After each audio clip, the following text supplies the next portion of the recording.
Well, it's about time, I must say. Here I am with information that will solve your mystery for you, and it's hours before you show up. You aren't helping that famous detective, or whatever he is, aren't you? Yes, madam, I have that honor. I would think you'd be more on your toes. In America, the police would have arrested the culprit by now on my evidence. Then let us proceed without delay.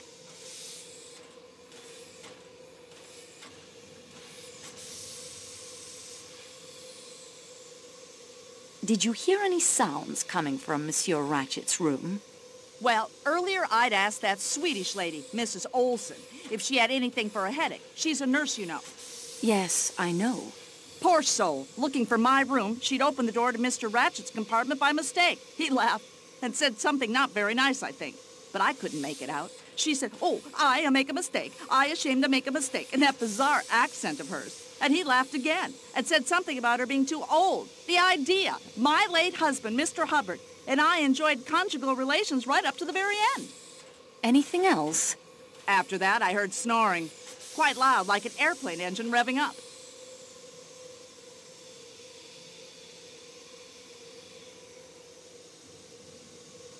May I have your passport, please? My passport? What do you want my passport for? I'm the witness, not the murderer. What is wrong with you people in this country? This is Yugoslavia, madam. I am French. That's what I said. Your passport.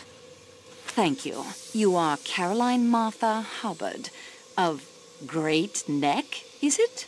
Long Island? That's what it says, doesn't it? You are traveling to Paris to meet your daughter? Yes, that I'm supposed to sail for home the day after tomorrow. Though, how can I do that stuck here? I'll never know. I would like to fingerprint you. What do you have there? A typewriter ribbon? You're going to smear ink from that on my fingers? That was my intention.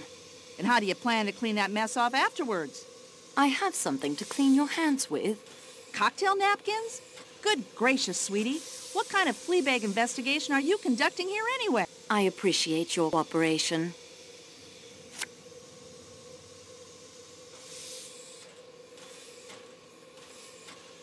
What color is your dressing gown? What an odd question. I have 2 dressing gowns, if you must know. A pink flannel that's kind of cozy on board ship, and a purple silk number that my late husband, Mr. Hubbard, gave me. But what in creation do you want to know that for? Someone in a scarlet kimono was seen coming out of either your compartment or Monsieur Ratchet's. It is very difficult to tell sometimes which is which when all the doors are closed. Well, it wasn't mine. Then it must have been Monsieur Ratchet's. That wouldn't surprise me any. I thought I heard a voice in there.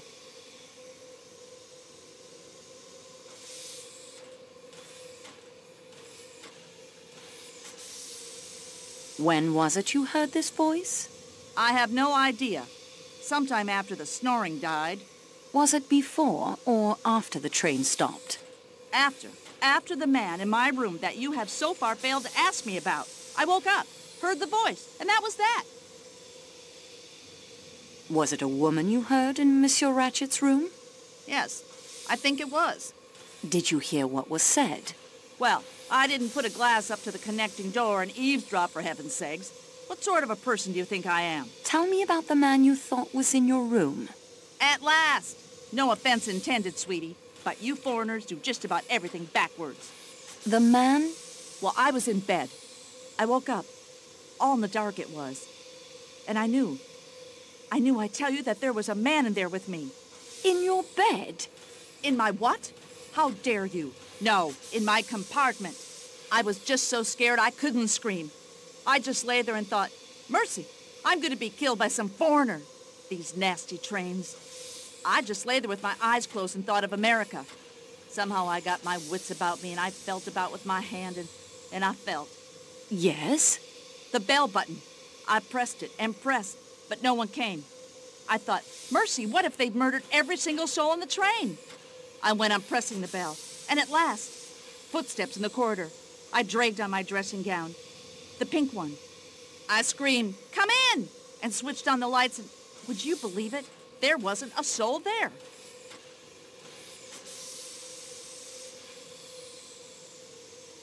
Michel opened your door and entered.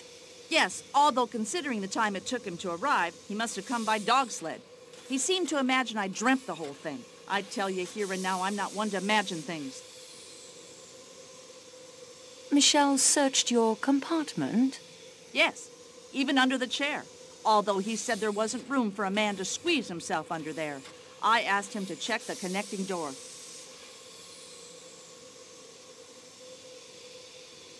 Was it bolted?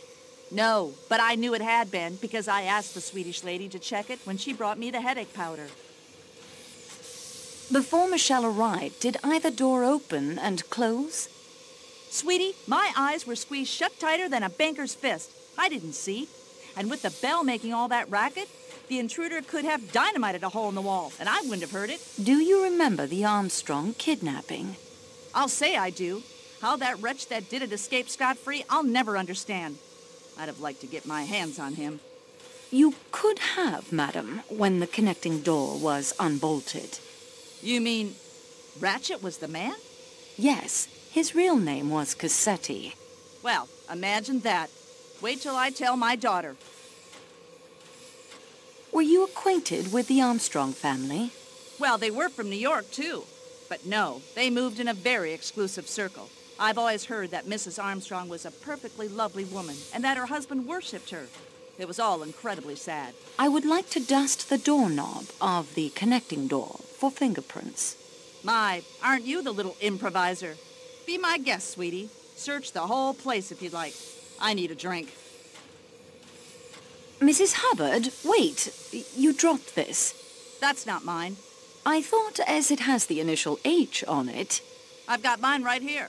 See? It's marked CMH, and it's a sensible thing, not that flimsy, expensive Parisian cambric. What good is a hanky you can't sneeze into?